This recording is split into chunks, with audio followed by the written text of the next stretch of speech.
আজকে দেখাবো হচ্ছে আপনি বাসায় বসে কিভাবে খাঁটি নারিকেল তেল বানিয়ে নেবেন, সেটাই হচ্ছে আপনাদের সাথে শেয়ার করছি। খুবই সহজেই হচ্ছে বানিয়ে নিতে পারবেন। সেজন্য হচ্ছে প্রথমে আমি নারিকেলগুলো ভালো করে কুড়িয়ে নিয়েছি। কুড়িয়ে এখন হচ্ছে ব্লেন্ডারে ব্লেন্ড করে নিব একটু জল দিয়ে।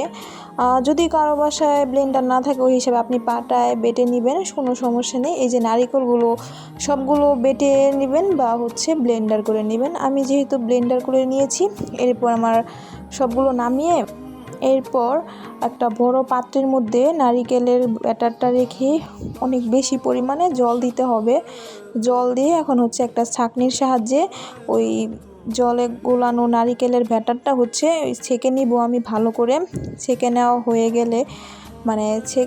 হয়ে গেলে বলতে আপনি হচ্ছে ভালো করে ছেঁকে নেবেন, একবারে চিপে চিপে নারিকেলের ভিতরে যে রসগুলো থাকে সেগুলো চিপে চিপে বের করে নেবেন। তারপর সেই ছেঁকে নেওয়া ওই যেই নারিকেলের দুধটা বের হবে সেটা হচ্ছে একটা সসপ্যান বা একটু ছড়ানো কিছুতে রাখবেন। রেখে এটা হচ্ছে নর্মাল ফ্রিজে রেখে দিবেন 24 ঘন্টার জন্য।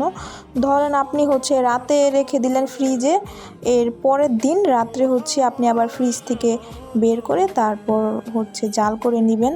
মানে হচ্ছে ওই উপর থেকে দেখুন আমি কিভাবে হচ্ছে উপর থেকে নারিকেলের ক্রিমটা নিচ্ছি, হালকা হালকা আলতোভাবে হচ্ছে একটা চামিচের সাহায্যে উপর থেকে নারিকেলের যে ক্রিমটা আছে সেটা হচ্ছে হালকা হালকাভাবে নিয়ে এখন হচ্ছে চুলায় আমি বসিয়ে দিব। এই সময় হচ্ছে চুলার আঁচটা মিডিয়ামে রাখতে হবে। চুলার আঁচটা হচ্ছে মিডিয়ামে রেখে ভালো করে নাড়াচাড়া দিয়ে জাল করে নিতে হবে। এ পর্যায়ে হচ্ছে আপনি নাড়াচাড়া একেবারেই বন্ধ করতে পারবেন না, চুলাটা মিডিয়ামে রেখেই ভালো করে জাল করে নিতে হবে। যখন নাকি এক পর্যায়ে দেখবেন যে ওই নারিকেলের ক্রিমটা থেকে তেল ছাড়া শুরু হয়ে গেছে, এই পর্যায়ে চুলার আঁচটা আরেকটু বাড়িয়ে দিবেন। এরপর হচ্ছে নারিকেলের ক্রিমটা ডার্ক ব্রাউন করে ভেজে নেবেন, মানে গাঢ় বাদামি রং করে ভেজে নেবেন। ভেজে নেওয়ার পরে ওই একইভাবে নিচে একটা বাটি দিয়ে উপরে হচ্ছে ছাঁকনির সাহায্যে এগুলো হচ্ছে আপনি চেলে নেবেন। আমি হচ্ছে 2টা নারিকেল দিয়ে বানিয়েছি, 2টা নারিকেলে আমার হচ্ছে এই পরিমাণে হয়েছে। তো আপনি চাইলে হচ্ছে বেশি কম করে বানিয়ে নিতে পারেন। খুবই সহজ কিন্তু বানানো, একবারে ঝামেলা ছাড়া।